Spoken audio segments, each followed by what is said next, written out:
नमस्ते, जय हिंद। कैसे हैं आप लोग? उम्मीद है मस्त हो गए और बहुत बेहतरीन तरीके से 2024 में सरकारी नौकरी की तैयारी में लगे होंगे। क्योंकि 2024 में बार बार बोल रहा हूं, जितना सुनहरा मौका ये साल आपको देगा, शायद आने वाले 4-5 साल तक इतना सुनहरा मौका आपके लिए नहीं होगा। और मैंने आपसे बहुत शुरुआत में प्रॉमिस करा था, एक एक चीज को, एक एक एग्जाम को चुन चुन के पकड़ के धोएंगे, उसके लिए चाहे कुछ भी करना पड़े। और मैं कभी भी किसी भी काम में जल्दबाजी करने में विश्वास नहीं रखता, इसलिए बहुत तसल्ली से, जब तक मेरे पास कोई तगड़ी चीज ना आ जाए ना, जिसे कहते हैं अपने सब्जेक्ट का कोई दिग्गज टीचर ना हो, तब तक मैं आगे बढ़ता ही नहीं हूं। इसीलिए आपने बहुत टाइम से, जब हमने चीजें बोली कि शुरुआत में मैथ्स मैंने संभाली, फिर उसके बाद जीके के लिए आपको रवि सर मिले, इंग्लिश के लिए नेहा मैम, फिर से हमारे इस स्केल अप परिवार में एक व्यक्ति और आ रहे हैं, और वो जाने माने व्यक्ति हैं। आप उन्हें शायद पहले से भी जानते होंगे, और नहीं जानते तो कोई नहीं, अब आप बहुत अच्छे से आप जान जाओगे यहां से। अब मैं बात करने वाला हूं हिंदी सब्जेक्ट के लिए। देखो, आपके लिए इस साल कुछ ऐसी वैकेंसियां हैं जो अपने आप में बहुत बड़ी वैकेंसी होंगी, और उनमें नौकरी लेना दूसरी वैकेंसी के मुकाबले आसान होगा। कुछ नाम ले देता हूं, जैसे अगर मैं आपको समझाऊं, यहां पे मैं तुम्हें एक दो चीजें बताता हूं बहुत गजब की। अगर आप बात कर रहे हो ना यूपी पुलिस कांस्टेबल, तो भाई इससे बड़ी तो भर्ती नहीं है इस साल कोई।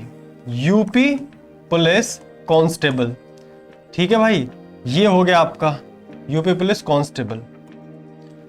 उत्तर प्रदेश सिपाही भर्ती, भाई बहुत बड़ी वैकेंसी है, 60,000 प्लस वैकेंसी है।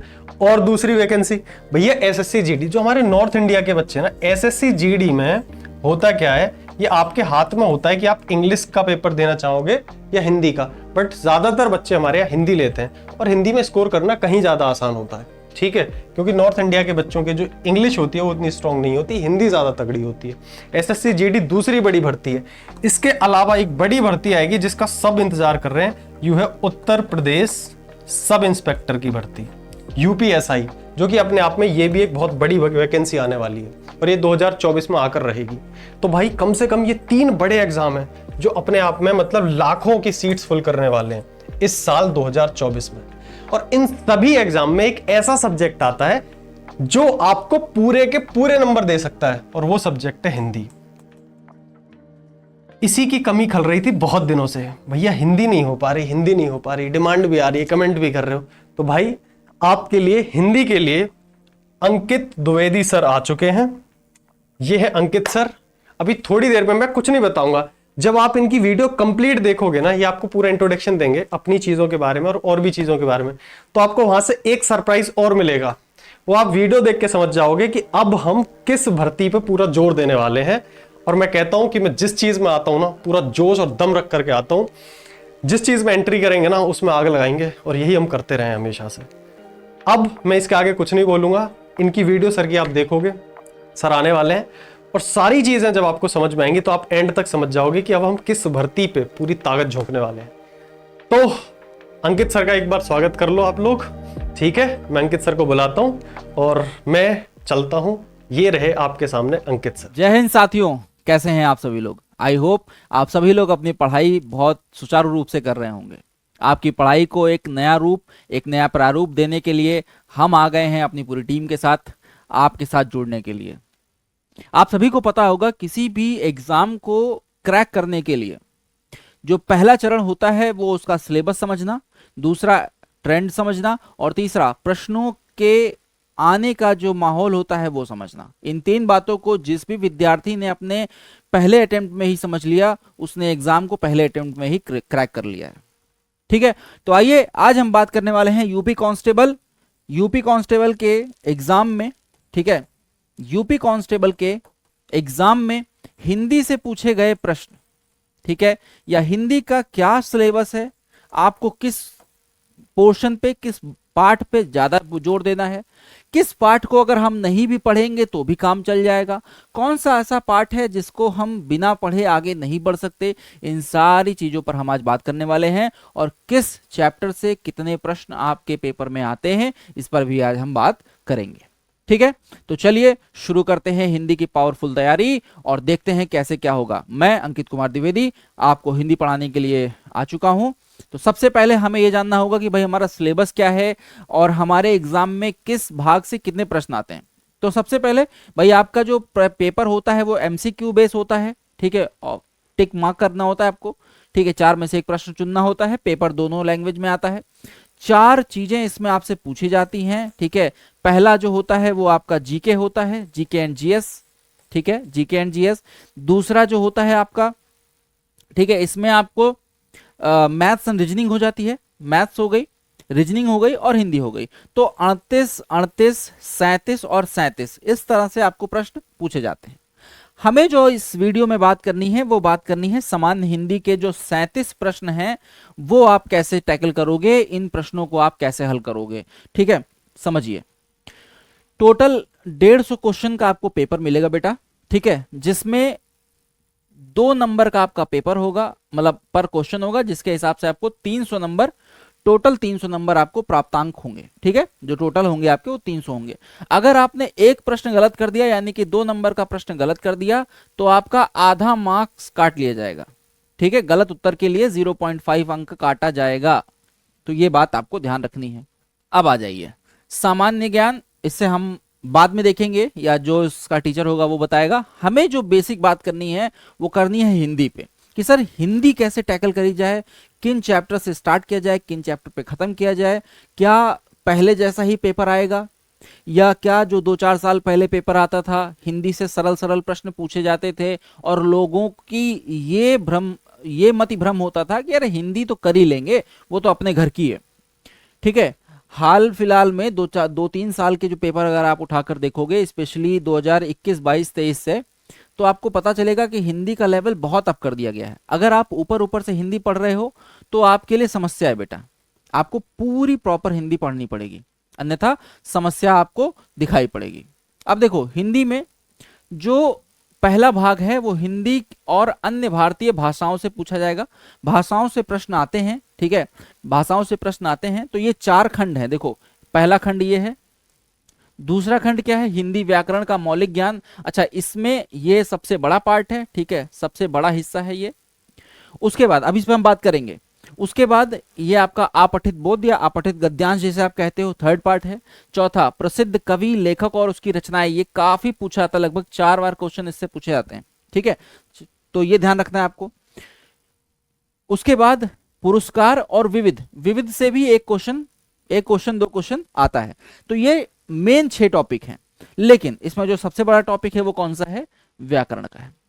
अब समझो भाई, हिंदी वर्णमाला, अगर आप वर्णमाला नहीं पढ़ते हो, अब देखो इसको पढ़ने का क्या क्रम होता है, कई लोग क्या करते हैं बीच बीच से पढ़ लेते हैं, या संज्ञा से शुरू करते हैं या सर्वनाम से शुरू करते हैं। समझो बेटा, इसमें आपको जो पढ़ना है, हिंदी वर्णमाला तो सबसे पहले पढ़नी ही पढ़नी है, क्योंकि वर्णमाला नहीं पढ़ोगे तो इसके बहुत सारे ऐसे टॉपिक हैं जो आपको समझ में ही नहीं आएंगे, आपके लिए समस्या उत्पन्न करेंगे, तो हमें पहले वो निपटाना ही निपटाना है। उसके बाद तत्सम तद्भव, पर्यायवाची, विलोम, अनेकार्थी, वाक्यांशों के स्थान पर एक शब्द, समरूप भिन्नार्थक, ठीक है। अब देखो यहां तक जो टॉपिक हैं आपके 1, 2, 3, 4, 5 और 6, ये टॉपिक कैसे हैं, ये टॉपिक ऐसे हैं कि अगर आपको आता है तो आपको करेक्ट नंबर देके जाएगा। इसमें आपको कोई दिमाग नहीं लगाना है, इसमें बस आपको प्रैक्टिस करनी है, ठीक है, इसको आपको प्रैक्टिस करनी है। प्रैक्टिस से इसमें आप परफेक्ट नंबर उठाओगे, ठीक है, क्योंकि भाई जितने भी आपके शब्दों को बना रहे हैं, जैसे चाहे तत्सम तद्भव हो, चाहे पर्यायवाची हो, चाहे विलोम हो, चाहे अनेकार्थी हो, चाहे वाक्यांश के स्थान पर एक शब्द हो, चाहे समरूप भिन्नार्थक हो। और सबसे बड़ी बात जो लोग कहते हैं ना कि ये सारे आपको अलग अलग याद करने हैं, गलत कहते हैं। अगर आप पर्यायवाची याद करते हो, समझो एक आपको बहुत अच्छे ट्रिक बताता हूं जो मैं अपने लिए इस्तेमाल करता हूं ज्यादातर, समझिएगा। अगर आप मान लीजिए आपने पर्यायवाची आपने तैयार किया, मान लीजिए ये टॉपिक हमने उठाया पर्यायवाची, ठीक है, पर्यायवाची हमने उठाया, समझना। अब एक शब्द का, मान लो एक शब्द हमने कोई भी ले लिया, और एक शब्द के मिनिमम आप 3 से 4 पर्यायवाची तैयार करोगे कि नहीं करोगे। एग्जाम्पल से बता रहा हूं कैसे आपको एग्जाम क्रैक करना है और कैसे एग्जाम की स्ट्रेटेजी बनानी है। तो एक शब्द, ये हमारा एक शब्द हो गया, और इस एक शब्द के लिए आपने मिनिमम 3 से 4 शब्द याद किए। अच्छा मुझे एक चीज बताओ, क्या ये शब्द वापस आपको इन शब्दों पर लेके नहीं आएंगे? बताओ, लेके नहीं आएंगे। अब सोचो मैंने किसी शब्द का विलोम याद किया था, तो वो शब्द याद कैसे करना है? अब जैसे मान लो यहां पर दिया है सरल, ठीक। आपने जब आप पढ़ोगे, जब आप याद करोगे, या हम जब क्लास में होंगे तो हम इस तरह से पढ़ाई करना शुरू करेंगे। हमने सरल का कहा, सर कठिन इसका विलोम होता है, ठीक। अब वही एट द मोमेंट आप क्या करोगे, सरल का पर्यायवाची और कठिन का पर्यायवाची भी पढ़ लोगे कि नहीं? अच्छा, सरल किसका एक आर्थी शब्द है, ये भी पढ़ लो, पढ़ा जा सकता है ना। तो इस तरह से करके जब आप बेटा पढ़ाई करोगे ना, कंबाइंड स्टडी करोगे ना, तो आपका समय बचेगा और आपका मल्टीपल टाइम रिवीजन होगा। सोचो एक ही शब्द, और ये भी ध्यान रखो 50 शब्द मुश्किल से जब आप याद कर लोगे ना, तो जो 51वां शब्द होगा ना, वो कहीं ना कहीं आप उन 50 में पढ़ चुके होगे। ये भी ध्यान रखो। हम रट्टा मारने बैठ जाते हैं, हम बिल्कुल रटना बैठ जाते हैं, हमें इससे बहुत हानि होती है बेटा। आप चीजों को समझिए, चीजों को कनेक्ट करिए। आज का जो एग्जाम पैटर्न ना बेटा, आप रट के नहीं जा सकते। एग्जामिनर कहीं से भी कुछ पूछ रहा है, उसका जो मन कर रहा है पूछ रहा है, इट्स मीन कि आपको उसके पैतरे पर काम करना पड़ेगा। आपको समझना पड़ेगा कि वो कैसे पूछ रहा है, आपको अपना ट्रेंड एनालिसिस बदलना पड़ेगा, ठीक है। तो चलिए सर, ठीक है, कोई बात नहीं, यहां तक हो गया। अशुद्ध वाक्यों को शुद्ध करने के लिए हमें कई सारे नियम पढ़ने होंगे। संज्ञा संबंधी नियम, सर्वनाम संबंधी नियम, विशेषण संबंधी नियम, काल संबंधी नियम, कारक संबंधी नियम। तो इसमें कई सारे नियम आते हैं, थोड़ा सा लंबा चैप्टर है लेकिन समझ में आएगा। उसके बाद अब लिंग, वचन, कारक, ये तीनों चैप्टर क्या हैं, बहुत छोटे हैं, आपको एक दिन में समझ में आ जाएगा। और ये तीनों चैप्टर जैसे ही आपने समझे, आपको यहां फायदा होगा। समझिएगा कैसे एक दूसरे से चैप्टर को कनेक्ट करना है। जैसे ही आपने ये 3 चैप्टर यहां समझे, आपने 3 टॉपिक यहां से निपटाया। क्लियर हो गया भाई? लिंग संबंधी अशुद्धि, वचन संबंधी अशुद्धि और कारक संबंधी अशुद्धि तो हम यहीं से पढ़ के क्लियर कर सकते हैं। उसके बाद सर्वनाम, यहां पे संज्ञा छूटा हुआ, संज्ञा लिख लो। संज्ञा के स्थान, देखो संज्ञा के स्थान पे इस्तेमाल होने वाला सर्वनाम, ठीक है। संज्ञा की विशेषता बताने वाला विशेषण, संज्ञा की क्रिया बताने वाला क्रिया, संज्ञा ने काम कब किया है बताने वाला काल, ठीक है। उसके बाद वाच्य। ये सारे टॉपिक जो होंगे एक दूसरे से कनेक्टेड होंगे, और जैसे जैसे हम इनको आगे लेकर चलेंगे ये आपको सब याद रहेगा। मेरे साथ पढ़ते टाइम आपको कोई नोट्स नहीं बनाना है, कहीं कोई कॉपी भर के नहीं रखनी है कि हम कॉपी भरे पड़े हैं। जितना क्लास में पढ़ाऊंगा एक एक चीज रटा दूंगा, याद करा दूंगा, लॉजिकल वे में आपके दिमाग में चला जाएगा। जैसे आप रीजनिंग पढ़ते हो, जैसे आप मैथमेटिक्स पढ़ते हो और आपके दिमाग में चीजें चली जाती हैं, आप ट्रिक से कर लेते हो, वैसे ही आप यहां पर बिल्कुल लॉजिकल दिमाग लगाओगे, कुछ नहीं रटना है, ठीक। उसके बाद आ जाओ उपसर्ग प्रत्यय, ठीक। अब देखो फिर जहां पे आपको मेन दिमाग लगाना है, इन दोनों से मिलाकर लगभग 4 प्रश्न आते हैं, और कठिन वाले, अब सरल वाले नहीं आते बेटा, अब सरल वाले नहीं पूछे जाते, अब कठिन पूछे जाते हैं। अब आपसे नग्न तत्पुरुष समास पूछा जाएगा, ठीक है, अलुक तत्पुरुष समास पूछा जाएगा। अब आपसे नहीं पूछेगा कि तत्पुरुष समास कौन सा है इसमें से, क्लियर है? तो अब तत्पुरुष समास के भी जो नग्न तत्पुरुष, अलुक तत्पुरुष, ये सब हम जब छोड़ देते थे, अब वो सारी चीजें पूछी जाती हैं, ठीक है। संधि में भी आपसे अच्छी संधि पूछी जाएगी, ठीक है। संधि का एक भाग हमें यहां भी पढ़ने को मिलता है, शब्द संधि के रूप में, ठीक है। एक भाग हमको कहां पढ़ने को मिलता है, शब्द संधि के रूप में, यहां पर भी पढ़ने को मिलता है, वर्णमाला में भी, कि हम एक एक वर्ण को कैसे विच्छेद करते हैं। जैसे मान लीजिए एग्जाम्पल अगर मैं दूं, जैसे एग्जाम्पल आपको अगर दूं, जैसे हमने कहा, आपसे पूछ लेगा कलम का वर्ण विच्छेद, ठीक है, वर्ण विच्छेद या शब्द विच्छेद बताइए, तो आप क्या बताओगे? देखो कोई भी शब्द जब बनता है, कोई भी वर्ण जब बनता है, तो 2 लोगों से मिलकर बनता है। ये जो का है ना, ये क्या होगा, आधा होगा, और इसमें मात्रा कौन सी लगी है, कोई नहीं, तो यहां पर आ की मात्रा लग गई, ठीक। प्लस यहां पे ला है, ये भी आधा होगा, आधा ला प्लस छोटा आ की मात्रा। फिर यहां माँ है, तो ये भी क्या होगा, आधा माँ प्लस आ की मात्रा।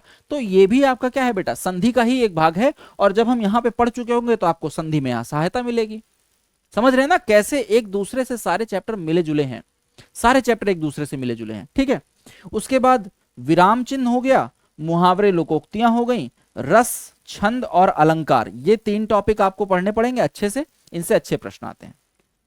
अब थोड़ा सा आइए मेन भाग पे। देखिए हमने अभी पढ़ा रस छंद और अलंकार, तो ये आते हैं बेटा काव्यांश में। ठीक, तो इनको तो हम पढ़ेंगे ही एक लाइन से। अगर हम रस छंद और अलंकार को एक लाइन से पढ़ेंगे तभी चीजें ज्यादा अच्छे से समझ में आएंगी। ठीक है, समझने वाली जो बात है, जो साहित्य वाला पोर्शन है, ये मोस्ट इंपॉर्टेंट है। ठीक है, पुलिस के पेपर के लिए मोस्ट इंपॉर्टेंट पार्ट है ये, समझिएगा। पुरस्कार और काल, ये 2 भागों में बांटा जाता है। मैंने आपको विविध बताया था ना बेटा, विविध, तो विविध में आपके ये काल आते हैं, इनसे कवि पूछे जाते हैं कि कौन से काल के कवि कौन है, कौन सी रचना किस काल में की गई है। ठीक है, और किस काल का समय कब से कब तक था, भक्ति काल के मुख्य कवि कौन थे, मुख्य लेखक कौन थे, ये सारी चीजें पूछी जाती हैं। पुरस्कार में आपको ये कुछ पुरस्कार मैं अभी आपको जब क्लास में आऊंगा तो पढ़ाऊंगा, क्योंकि इनसे भी प्रश्न पूछे जाते हैं। ठीक है, जैसे साहित्य अकादमी पुरस्कार हो गया, ज्ञानपीठ पुरस्कार हो गया, शलाका सम्मान हो गया, व्यास सम्मान हो गया, तो इनसे प्रश्न बनते हैं, विविध में इनसे प्रश्न बनते हैं। इनसे रिलेटेड कवि पूछ ले जाएंगे, आपसे पूछ लिया जाएगा कि मान लो व्यास सम्मान में कितनी धनराशि प्रदान की जाती है। ठीक है, अब अगर आपने नहीं पढ़ा है तो आपको नहीं पता होगा, आप नहीं कर पाओगे, समझ रहे हो ना। तो कुल मिलाकर के हमको 37 क्वेश्चन अगर हमको मिल रहे हैं तो हमको अपना मिनिमम टारगेट बेटा 35 लेके चलना है। मिनिमम, मैं मिनिमम की बात कर रहा हूं, मिनिमम की। 35 से नीचे किसी ने भी सोचा वो खुद को एग्जाम से बाहर समझ ले। कोई भी अगर ये सोचता है कि 35 से नीचे अगर हम चले जाएं, 35 से नीचे सर हमारे नंबर आ जाएं, आप एग्जाम से बाहर समझिए खुद को। ठीक है, तो एक कॉम्पैक्ट पढ़ाई करने के लिए, एक स्ट्रेटेजिक वीडियो समझने के लिए, ठीक है, किसी भी टॉपिक को लॉजिकल सोचने के लिए, कई बार क्या होता है 4 ऑप्शन में अगर आपने लॉजिक लगा लिया तो आपका राइट आंसर परफेक्ट आपके हाथ में आता है। तो लॉजिकल वे में हिंदी पढ़ने के लिए आप हमसे जुड़ सकते हैं। मेरा नाम है अंकित कुमार द्विवेदी और मैं प्रतिबद्ध हूं आपके कॉन्सेप्ट को और बढ़िया बनाने के लिए। चलिए फिर मिलते हैं आपसे इसी तरह के नए वीडियो में, तब तक के लिए जय हिंद, जय भारत।